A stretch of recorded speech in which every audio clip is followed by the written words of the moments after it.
बिस्मिल्लाहिर्रहमानिर्रहीम। उम्मीद है कि आप सब लोग खैरियत से होंगे। पहला चैप्टर जहाँ पर हम खत्म किया था उससे आगे हम मजीद इसको पढ़ेंगे। खत्म की तरफ हम पहले हम पढ़ चुके हैं, इसको थोड़ा सा दोहरा लेते। इसमें हमने स्टार की तादाद के बारे में, इस कायनात में कितने हैं ये पढ़ा है। उसका राइटर ने थोड़ा सा एक आइडिया भी दिया है। उसके बाद इस कायनात में स्टारों की तादाद जो है वो एक जगह पे साकन नहीं है, हरकत कर रहे हैं, और इन हरकत करने के बावजूद आपस में क्यों नहीं टकरा रहे हैं या एक दूसरे के करीब क्यों नहीं आ रहे, वो हमने पढ़ा। और इसी एक दूसरे के करीब आना या हरकत करते हुए एक साथ दूसरे के पास गुजरे, उसके क्या असरात दोनों स्टार में हो सकते हैं, ये उसने बताया। और इसी के सिलसिला में जो जमीन और दूसरे सियारों का वजूद में आना निज़ाम शमसी के, उसका हमने पढ़ा। अब जो आगे हम पढ़ेंगे इसमें इन सितारों पे इन सियारों पे एक पे जिंदगी का वजूद में आना, और ये एक ऐसा अमल है जो कि अभी तक एस्ट्रोनॉमर्स को कायनात में कहीं और या किसी सियारे पे चीज के असरात नहीं मिले। पैराग्राफ में लिखते हैं कि the sun and other stars you see in the sky are all extremely hot, for life to exist on them. So also no doubt for the pieces of the sun when they were first thrown off. तो इसमें क्या कहते हैं कि सारे सूरज जो हम आसमान में देखते हैं ये बहुत ज्यादा गर्म, इतने गर्म है कि इस पे जिंदगी का वजूद होना मुमकिन नहीं। तो इसमें भी कोई शक नहीं कि जब सूरज के टुकड़े उससे टूट के गिरे हैं तो वो भी इसी तरह गर्म होंगे। Gradually they became cooler. Until now they have very little heat of their own left. They warmed coming almost entirely from the radiation with the sun posed on them. अब ये आहिस्ता आहिस्ता टुकड़े जब सूरज से अलहदा हो गए तो ये ठंडे होना शुरू हो, इस हद तक ठंडे हो गए। अब उनकी जो गर्मी है ये सारे कुछ शुआओं से आती है जो सूरज उनके ऊपर फेंकता है। In the course of time, one of these cooling pieces gave birth to life. We don't know how and why this happened. It started in simple organism whose living power consisted chiefly in their being able to reproduce themselves before dying. इसमें जो एक और unique phenomena जो हुआ है वो इस Sierra जमीन पे जिंदगी का वजूद में आना। इसमें 3 सवालों के जवाब हैं वो एस्ट्रोनॉमर के पास नहीं है कि how when and why this happened, कि क्यों कब और कैसे ये हुआ।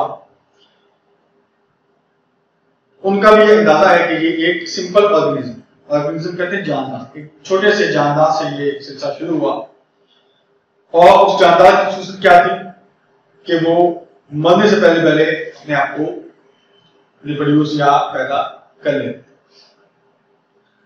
अब ये छोटे जो सूमे हैं ये भी अब भी इस कायनात में मौजूद है, लेकिन इनमें इतने डेवलपमेंट हो जाना कि ये एक बड़े जानदार की शक्ल में, इंसान की शक्ल में ये तब्दील हो जाए, ये अभी तक इसका जवाब साइंटिस्ट के पास नहीं है। So, but from these humble beginnings came a stream of life which growing ever more and more complex has in the end produced beings whose living powers are chiefly centered in their feelings and ambition, the sense of beauty, and the religion in which lie the highest hopes and noblest desires. अब क्या कहते हैं humble में बहुत छोटे आजिज कि जब full में जानदार है जो कम्युनिटी सेलर कहते हैं, इससे ये जानदार जो है ये बढ़ना शुरू हुए और फिर इससे जिंदगी की ऐसी लहर चली है जो कि ज्यादा से ज्यादा पेचीदा होती गई और हैज दैट प्रोड्यूस बीइंग, जिससे आखिर में इंसान बने। अब इंसान जो ये कॉम्प्लेक्स कैसे हैं दूसरे जानदारों से, उसने आगे वजह बताई है कि इंसान की जिंदगियों के जो लार्जली सेंटर, उनका जो मरकज है वो है उनकी फीलिंग्स, उनके एहसासात हैं कि इंसान ही है जो कि एक दूसरे का दर्द महसूस करते हैं। इसमें ही नफरत, मोहब्बत, अदावत, ये ऐसे जो जज्बात नहीं पाए जाते हैं। और एम्बिशन इंसान की ख्वाहिशात हैं, इसके मकासद हैं जिसके असूल के लिए वो जिंदगी गुजारता है।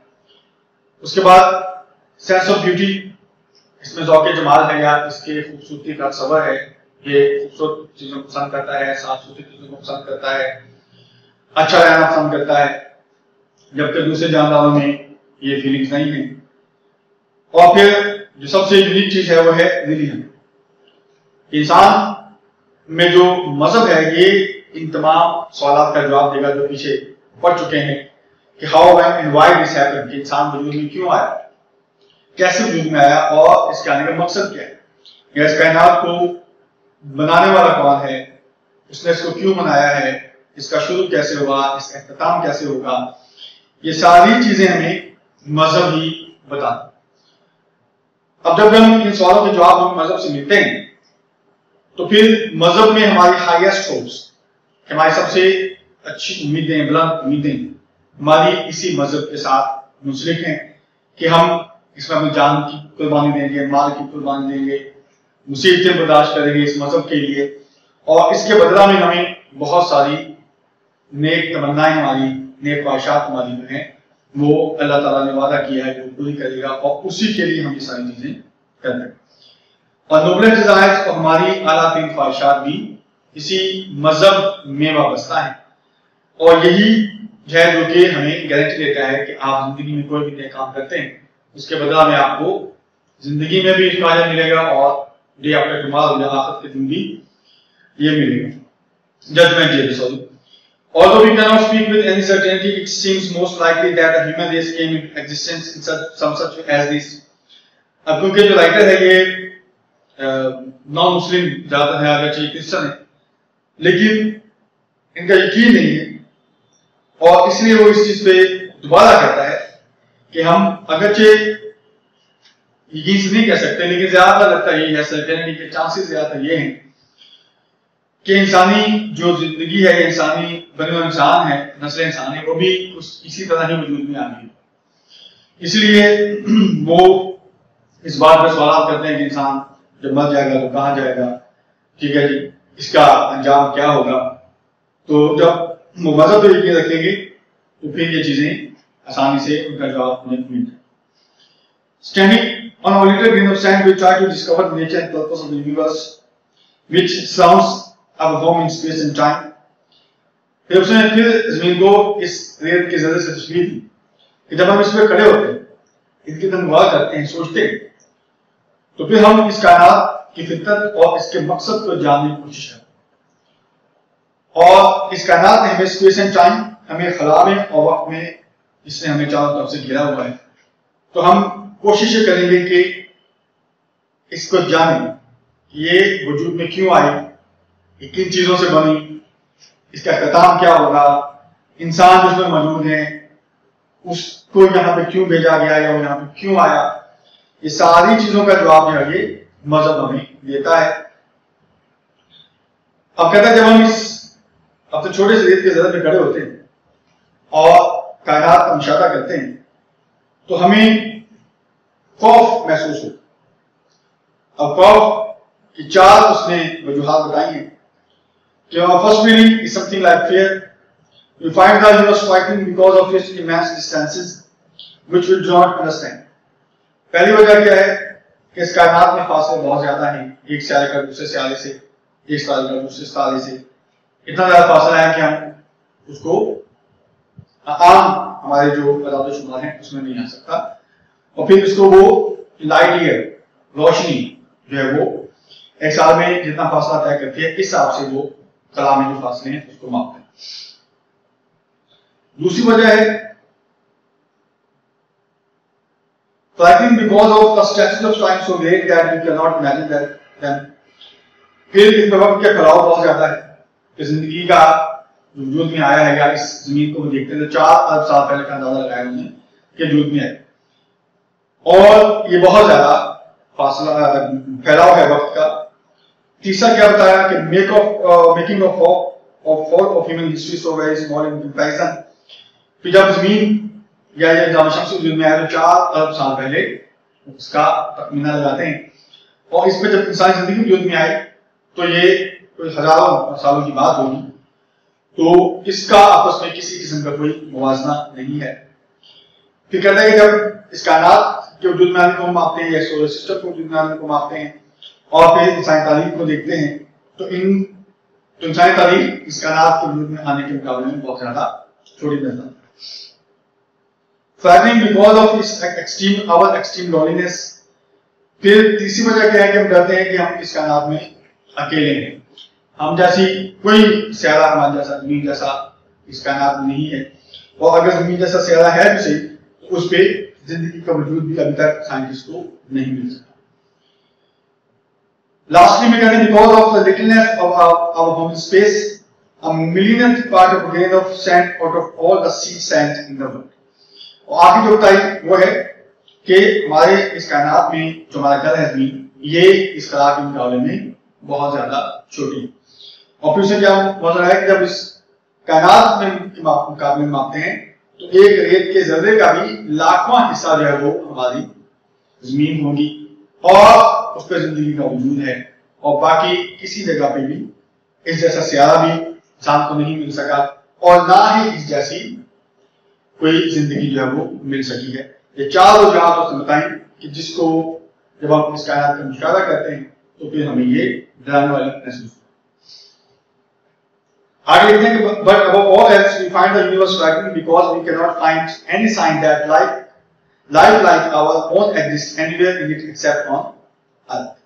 कि सबसे बड़ी क्या चीज है कि जिस किस्म की जिंदगी हमारे इस सैयारा ज़मीन पे है उस किस्म की हमें और कहीं पे नहीं मिलती। Indeed, for the most part, empty space is so cool that all life will be frozen। क्या ज्यादातर का खला का जो हिस्सा है वो इतना ज्यादा ठंडा है कि उसमें जिंदगी जम जाए। And most of the matter in space is so hot as to make life on it impossible। तो जो खला में जो मादा है तारों की शक्ल में है, सियारों की शक्ल में है, सियारों की शक्ल में है, वो इतना ज्यादा गर्म है कि उसके ऊपर जिंदगी वजूद नहीं हो जाए। दोनों एक इंतहाई बताई है, एक तरफ बहुत ज्यादा ठंड है और दूसरी तरफ बहुत ज्यादा गर्म। Life does not seem to have any part in the plan of the universe which produced our planetary system। तो जब कहते हैं कि जब इस कायनात को देखते हैं कि सारी कायनात खाली है, इसमें सिर्फ एक सैयारा ज़मीन है, तो जब देखते हैं कि यहाँ पे सिर्फ एक सैयारा ज़मीन पे ही जिंदगी मौजूद है, बाकी किसी और जगह पे नहीं है, तो फिर हमें लगता है कि इस कायनात के वजूद में आने में, इस जिंदगी का वजूद में आने में किसी किस्म को प्लान नहीं था, ये एक्सीडेंटली वजूद में आ गई है। और यही सवाल जो है वो मजहब वालों से करते हैं जो किसी मजहब को फॉलो करते हैं कि आप कैसे कह सकते हैं कि ये इंसान जो किसी मकसद के तहत बना है, अगर होता तो यहाँ पे जिंदगी हर जगह पे मौजूद। Calculation shows that there can only be very few such systems in space. Yet, so far as we can see, life of the kind we know on Earth can exist only on a planet like Earth। because आदादोशुमार बताते हैं कि खला में ऐसे बहुत कम निज़ाम होंगे और जहां तक हम जानते हैं तो जिस किस्म की जिंदगी हमें इस जमीन पर मिलती है वैसी जिंदगी सिर्फ जमीन जैसे सयालों पर ही मुमकिन है। It needs suitable physical condition for its appearance। कि जिंदगी को वजूद में आने के लिए एक खास जिस्मानी हालत की जरूरत होती है। The most important of which is temperature, जिसमें टेम्परेचर जो है वो सबसे ज्यादा अहमियत का हामिल है। और टेम्परेचर कैसा हो eight which substance can exist in a liquid state, कि जिसमें जो मादा है वो अपनी माया हालत में रह सके, जैसे हमारी इंसानी जिंदगी है पानी। अब पानी जो है ये अगर बहुत ठंडा हो जाएगा तो फिर भी हमारे काम का नहीं है, अगर ये आबी बुखार बन उठ जाएगा तो ये भी हमारे फिर भी इस बात का नहीं होगा, उस वक्त अगर कभी अपनी माया हालत में रहेगा। तो ऐसा टेम्परेचर होना चाहिए जिसमें मादा अपनी माया हालत में रह सके। The stars themselves are far too hot for this. तारे इस टेम्परेचर के लिहाज से वो कह रहे हैं बहुत ज्यादा गर्म है. We may think of them as a collection of fire scattered to space. Scattered होता है बिखरे हुए. क्या हम समझ सकते हैं या उसको एक मिसाल के तौर पर समझ सकते हैं कि आग के गोले हैं जो कि खला में बिखरे हुए हैं. Where the temperature is at most some 4 degrees above absolute zero. That is 484 degrees of frost on Fahrenheit scale. और फिर वो जो सितारे हैं वो अपने इर्द गिर्द एक ऐसे माहौल में गर्मी काम करते हैं जहां पे टेम्परेचर इतना कम है कि वो नुक्ता इंजमा से भी तकरीबन 484 दर्जे नीचे. In the immense stretches of space beyond the Milky Way, it is cooler still. कि मिल्की वे भी जो हमारी कहकशां है इसको हमने मिल्की वे का नाम दिया कि इससे बाहर निकलते हैं तो अभी तक ठंड है. Away from fire, there is this unimaginable cool of hundreds of degrees of frost. जब हम आग के गोले, फॉर एग्जाम्पल आग के गोले मतलब सितारे जो हैं, इससे जब हम बाहर निकलते हैं तो उसमें टेम्परेचर इतना कम आता है खला में कि वो नुक्ता इंजमात से भी सैकड़ों दर्जे नीचे. Close up to them, there is a temperature of thousands of degrees. फिर उनके करीब इतना ज्यादा है सितारों की शक्ल में कि at which all solid melt or liquid boil. इसमें तमाम किस्म के जो ठोस है वो पिघल जाएगा और जो किस्म का भी माया है जितना भी उसका बॉइलिंग पॉइंट है वो उस पे उबलने लगेगा. Life can exist only in a narrow belt surrounding each of these five at a certain distances with temperatures neither too hot nor too cool. फिर कहता है जिंदगी के वजूद इन सितारों से एक खास फासले पे हो सकता है और ये बड़ी तंग पट्टी में है जहां पर टेम्परेचर ये दर्जा हरारत ना बहुत ज्यादा गर्म है और ना बहुत ज्यादा ठंडा. Outside these belts life would be frozen. अगर आप इन पट्टी से बाहर निकलें तो जिंदगी जम जाएगी. Inside it would be burnt up. अगर इसके अंदर की तरफ हो जाएंगे बहुत ज्यादा गर्मी हो जाएगी. जैसे जमीन है ये भी एक नैरो बेल्ट में सूरज के गर्दिश कर रही है. अगर तो इस अंदर की तरफ चल जाएगा सूरज के करीब हो जाएगी तो इसमें गर्मी बढ़ जाएगी और सूरज से अगर दूर चली जाती है तो इसमें ठंड जो है वो बढ़ जाएगी. Other calculation shows that all such temperature bands within which life is possible all added together make up less than 1,000 million part of the whole of the cosmos. कहते हैं आम सा आदमशुमार है कि अगर ऐसी तमाम दर्जा हरारत की पट्टियां जिसमें जिंदगी का वजूद हो सकता है उनको हम अगर इकट्ठा करें तो ये इस कायनात के पूरे हुजूम का करोड़ों से भी खरबों हिस्सा जो है वो बनाए. And even inside them life must be very there. अगर हम कहीं पे मिल भी जाता है कि ऐसा सैयारा जो अपने तारे से एक सूरज जमीन जैसे फासले में गर्दिश कर रहा है तो लाजमी है कि उसके अंदर जिंदगी भी, इसलिए कह रहा है कि जिंदगी उसके अंदर भी नहीं हो सकती. For it is extremely unusual for suns to show off planets as our sun has done. कि ये बहुत गैर मामूली बात है कि किसी भी ऐसे सितारे के लिए जैसे हमारे सूरज ने अपने सियारों को फेंका है ऐसा होना कायनात में बहुत कम हो. Probably only 100,000 stars has a planet going around it at a right distance from Earth to be possible on Earth. For life, कि 1,00,000 सितारों में से सिर्फ एक सितारा अपने सियारे से एक मुनासिब फासले पे होगा जिसके ऊपर जिंदगी का वजूद मुमकिन हो सकता है. ठीक है, इसके साथ हमारा चैप्टर ये खत्म हुआ है. अब इसमें जो हमने पढ़ा है इसके जो मश्की सवाल हैं ये आप कर लीजिएगा. 8 सवाल इसी से मुंसलिक हैं.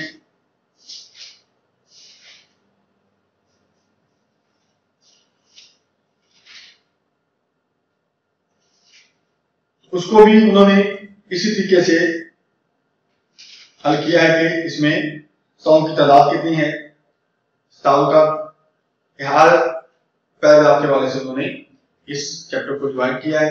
8 सवाल हैं इसके, तो आप वो अच्छे तरीके से उसको याद करें और उम्मीद है कि आपको ये लेक्चर बड़ा इंफॉर्मेटिव लगा होगा. अल्लाह हम सबकी हिफाजत करे.